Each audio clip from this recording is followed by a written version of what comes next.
이스라엘의 해외 공작, 첩보 활동을 맡은 모사드와 국내 첩보를 주관하는 신베트 등 이스라엘의 정보기관들이 보이지 않는 적인 코로나 바이러스와 싸우는 총동원되고 있다고 이스라엘과 아랍계 매체들이 보도했다. 인구 900만 명인 이스라엘의 코로나 바이러스 감염자는 14일까지 1만 1,586명, 사망자는 116명에 달한다. 전 세계적으로 볼 때 막대한 피해국으로는 분류되지 않는다. 그러나 미국 워싱턴 DC 중동 아랍권 매체인 알모니터에 따르면 지난 2월 초 이스라엘 보건부와 최대 병원인 쉬바 병원이 코로나 예측 모델을 세운 결과 최악의 상황에 대비하지 못하고 있다는 결론을 내렸다고 한다.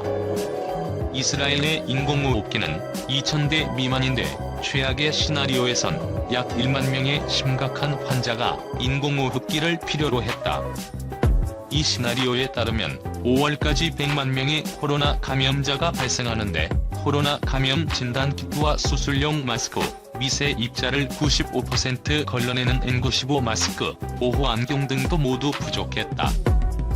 결국 유시 코힌 모사드 수장의 지휘하에 쉬바 병원의 원룸이 구축됐고 여기엔 신베트와 군의 첨단 첩보 장비를 개발하는 유니트 81등이 참여해서 인공호흡기 제작에 필요한 기술과 백신 관련 기술, 각국이 금수 조치를 취한 의료 장비, 물품을 획득하는 공작에 들어갔다. 특히 모사드는 3월 17일부터 모두 50만 개의 코로나 진단 키트를 반입했다. 이와 관련 일간지 타임스 오브 이스라엘은 3월 27일 모사드를 관리하는 총리실이 구입처를 밝히지 않아 이스라엘과 공식 외교 관계가 없거나 적성국으로부터 들여왔을 가능성도 제기된다고 보도했다. 쉬바 병원 원룸의 한 관계자는 알모니터의 재래식 무기, 핵무기 획득 경쟁을 벌였듯이 지금은 인공호흡기 획득 경쟁에 뛰어들었다고 말했다. 덕분에 이미 27대의 인공호흡기가 특수작전을 통해 이스라엘로 반입됐고 추가로 수백 대가 이미 수송 과정에 있다는 것이다. 이스라엘은 이렇게 진단키트를 해외에서 확보해 3월 말부터 일일 수천 명씩 진단 테스트를 실시하고 있다. 또 국내 첩보기관인 신베트는 코로나 바이러스 감염자의 휴대폰, 신용카드 사용 내역을 역추적해 이들이 접촉했지만 자신이 감염 사실을 몰랐던 2차 감염자 500명을 추가로 확인해 격리 조치했다. 원래 신베트는 이러한 디지털 정보를 대대로 활동 목적으로만 쓸 수 있지만 내각의 승인을 받았다. 가장 혁혁한 공을 세운 것은 물론 모사드다. 뉴욕타임스는 13일 모사드는 최대 수적인 이란이 자국 내 코로나와 싸우느라 당분간 이스라엘에 임박한 위협이 되지 못한다고 판단하고 보건 상위 재난을 해결하는 데 전력 투구하고 있다고 전했다. 모사드의 요시 코헨은 쉬바 병원과 보건부로부터 필요한 의료 장비 목록을 받았고 각국이 금수 조치를 내려 보건부가 정부 차원에선 구할 수 없는 의료 장비를 주로 무기 구입 루트를 활용해 습득했다고 한다. 인공호흡기 외에도 지금까지 150장의 수술용 마스크와 수만 장의 N95 마스크, 보호장비, 보호안경, 의료품을 들여왔다. 이 과정에서 이미 다른 나라가 주문한 의료 물품, 장비를 중간에 가로채는 더러운 술수도 동원됐다는 것이다. 육군 준장 출신으로 쉬바 병원장인 이차하크 크라이스 교수는 전 세계에서 병원이 정보기관의 도움에 기댈 수 있는 나라는 이스라엘이 유일할 것이라고 말했다. 모사드 수장인 코헨은 4월 중으로 모사드 요원들이 이스라엘이 최악의 시나리오에서 필요한 인공호흡기를 모두 확보할 수 있을 것으로 자신했다고 AIT는 전했다. 모사드는 또 보호 마스크를 월 2,500만 장 생산할 수 있는 라인을 구축하고 있다. 물론 모사드가 늘 공작에 성공한 것은 아니다. 독일에선 금수 의료 품목이 마지막 순간에 차단됐고 인도에선 선세정제의 세관 통과가 너무 지연돼 포기하기도 했다. 또 모사드가 팬데믹에 개입하면서 주무 부처인 보건부 입장이 난처해지기도 했다. 그러나 뉴욕타임스는 모사드가 보이지 않는 적과의 이례적 싸움에 나라를 구하려고 뛰어들었다는 것은 분명히 기억될 것이라고 보도했다. 이스라엘에서 신종 코로나 바이러스 감염증에 대응하는 한국을 향한 칭찬이 잇따르고 있다. 이스라엘 전략연구소인 백인 사다트 전략연구센터는 지난 6일 인터넷 홈페이지에서 한국을 코로나19 대응에서 소프트 파워를 보여준 모범국가로 극찬했다. DSA는 이 글에서 아시아 국가들이 2003년 사스 사태를 겪으면서 전염병 위기에 대비할 수 있었다며 이런 준비 덕분에 아시아는 서양보다 코로나 바이러스 사태를 잘 견디고 있는지 모른다고 진단했다. 이어 서양 의료센터들이 아시아 정부들의 강력한 조치에 눈을 돌리고 있다며 코로나19 대응에서 가장 두드러진 사례가 한국이라고 강조했다. DSA는 코로나 바이러스 사태가 한국의 국제적 이미지를 끌어올렸다고 분석했다. 구체적으로 한국이 전국적으로 25만 명이 넘는 사람을 대상으로 코로나19 검사를 대대적으로 진행했고 검사 결과를 신속하게 국민에게 알렸다고 강조했다. 또 한국 국민이 코로나19 확산을 막기 위해 자발적으로 사회적 거리두기에 참여했다고 덧붙였다. DSA는 문재인 대통령에 대해서는 한국이 올해 1월부터 축적한 코로나19 대응 정보로 국가 브랜드를 높이는 공공외교를 펼쳤다고 언급했다. DSA는 글을 마무리하며 한국은 2019년 소프트파워 순위에서 19위였지만 코로나19 사태 후에는 그 순위가 훨씬 높아질 것이라고 내다봤다. 여기에서 언급된 소프트파워 순위는 영국 포틀랜드 커뮤니케이션이 매년 미국 서던 캘리포니아대 공공외교센터와 페이스북의 협조를 받아 세계 30개국의 문화, 지식 등을 기반으로 한 영향력을 평가한 것을 말한다. 이스라엘이 한국의 코로나19 대응을 높이 평가하기는 처음이 아니다. 지난달 일본 공영방송 NHK는 이스라엘이 코로나19 검사를 강화하는 데 본보기로 삼은 것이 한국이라고 보도했다. NHK는 검사 태세를 한국 등 대책이 앞선 나라로부터 배웠다는 베냐민 네타냐후 이스라엘 총리의 발언을 전하며 이스라엘이 차에서 빠르게 코로나19를 검사하는 드라이브스루 검사장을 각지에 정비하는 등의 조치를 했다고 설명했다. 이스라엘에서는 코로나19 초기에 외국인 입국 금지 등 강력한 대책을 내놨지만 감염자 급증세가 꺾이지 않고 있다. 이스라엘 보건부에 따르면 8일 아침까지 국내에서 확인된 코로나19 감염자는 9,404명이고 이들 중 71명이 사망했다.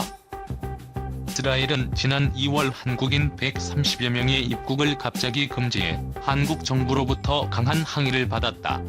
한국이 얼마 전 한국형 5세대 전투기 목록을 공개해 세계를 깜짝 놀라게 한 소식이 있었습니다. 그런데 이번에는 미국이 한국의 전투기 기술을 만만히 봤다가 당황스러워하는 소식입니다. 처음 우리나라가 만든 항공기는 미라는 프로펠러 추진 연습기였습니다. 그러나 여기에는 많은 전자장비가 장착되어 T-50 개발에 큰 도움이 되었습니다. T-50은 미국의 로키드 마틴의 도움으로 만들어졌습니다. T-50은 처음부터 공격기도 겸할 수 있게끔 설계되었기 때문에 FA-50이라는 전투기로 발전할 수 있었습니다. 여기서 주목해야 할 것은 각종 무장 장착 및 운영에 있어 많은 국산 기술이 적용되었다는 점입니다. 이를 기반으로 우리나라는 4, 5세대 전투기인 KF-X 사업을 하려는 것입니다. 우리가 처음 만든 K1 전차는 미국 크라이슬러 회사에 의뢰하여 만들었지만 K1A1 전차에 이르러 대부분을 국산화하고 이를 기반으로 K2라는 세계 정상급 전차를 개발할 수 있었습니다. K1에서 K2로 발전하는 데 걸린 시간은 30년입니다. T-50에서 KF-X로 가는 시간 역시 30년입니다. 우리가 2020년대 K-플렉스를 완성할 무렵에는 미국은 6세대 전투기를 등장시킬 것입니다. 그러나 KF-X에서 6세대 전투기로 발전하는 데는 이미 4, 5세대 전투기를 개발한 경험에 기반을 두고 훨씬 빠른 시일 내에 6세대 전투기를 개발할 수 있을 것입니다. 우리가 반드시 KTF-X를 성공시켜야 하는 이유가 여기에 있습니다. 한국산 5세대 스텔스 전투기를 본 일본의 반응은 어떨까요? 이제 최신의 스텔스 전투기 F-35에 비해 운용 비용이 절반 정도 일본의 구술에는 배 이상 가격에 들 것 같은데 한국의 기술이 부럽다. 값싼 수출용 경전투기나 더 만들면 좋을 텐데 일본만 겠네라고 하는 한국의 전투기 제작을 불허하는 의견도 있었는가 하면 북한이라면 충분한 스펙이겠지. 제대로 작동한다면 모기업이잖아. 모형이라면 혼다도 만들 수 있어. 이런 어중간한 사양의 전투기를 만들어봤자 의미 있음. 절대 무리 결단코 거슬러 올라갈 계보가 될 기체도 없이 갑자기 이런 전투기가 만들어지고 한국의 기술력을 부정하는 의견도 있었습니다. 군 당국은 미국으로부터 기술 이전을 거부당한 KX-4대 핵심 기술 장비의 국산화가 가능하다고 최종 판단한 것으로 확인됐습니다. 군 당국과 방위산업계에 따르면 군은 캠프 X-4대 핵심 기술 장비에 대한 상세 설계 시대할 단계를 최종 통과하고 시제품 제작 단계로 진입했다고 밝혔습니다. 4대 핵심 기술 장비한 레이더 ISTU 히알레포 등입니다. 당초 국방부는 지난 2013년 흥분 차세대 전투기로 미국 로키드 마틴의 F-35로 선정하는 대가로 이 4대 핵심 기술을 이전받아 KF-X를 개발한다는 계획이었으나 F-35 선정 이후 미국 정부가 4대 핵심의 이전을 거부해 KF-X 개발에 차질이 빚어졌는데 정부는 국내 방위산업계와 논의 끝에 4대 핵심 기술을 모두 독자 개발하기로 결론 내리고 가용한 모든 자원을 이 분야에 집중 투입해왔습니다. 4대 핵심 기술 장비는 국방부 산하국방과학연구소 주도로 개발됐으며 레이더 아이언 STU-TGP 등 4개 장비는 한화 시스템이 RF는 LIG 넥스1이 개발해 CDR을 통과했다고 밝혔습니다. KF-X 전투기 개발을 위해서는 기본 설계와 상세 설계 단계를 통과해야 하고 이후에야 본격적인 시제품 제작 단계로 진입할 수 있습니다. 2월 통과한 해당 장비 제작에 대한 모든 이론 및 기술적 능력을 갖춰 실물을 제작할 수 있다는 의미입니다. 방위산업계 관계자는 미국이 기술 이전을 거부한 4대 핵심 기술 장비의 시대를 통과 여부는 따로 발표하지 않았으나 이들 장비들 모두 국내 기술진의 역량으로 CDR을 통과한 게 맞다며 이 사실 자체만으로 항공업계에서 한국의 위상은 과거와 비교할 수 없을 정도로 높아졌다고 말했습니다. 국내 업체에 의해 개발된 4대 핵심 기술 장비는 후 국내외 각종 방위산업 전시회에 전시돼 한국 국방기술의 첨단 수준을 세계에 알리는 역할도 하게 될 것입니다.